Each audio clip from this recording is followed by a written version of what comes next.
Ini adalah kucing melotot, ayah yang protektif. Dan ini kura-kura kecil kesayangan putrinya. Tapi tiba-tiba ada saja yang mencari masalah. Kura-kura mungil itu pun hancur lebur.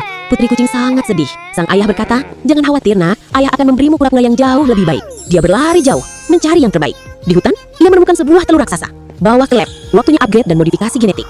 Hasilnya, seekor kura-kura monster siap membalas dendam. Sekarang, waktunya bertemu lagi dengan si pengganggu itu. Siap-siap terkejut bapak anjing. Inilah cara kucing melotot melindungi putrinya. Tidak ada yang bisa mengalahkan kura-kura T-Rex. Misi selesai, kucing kecil itu sekarang bahagia.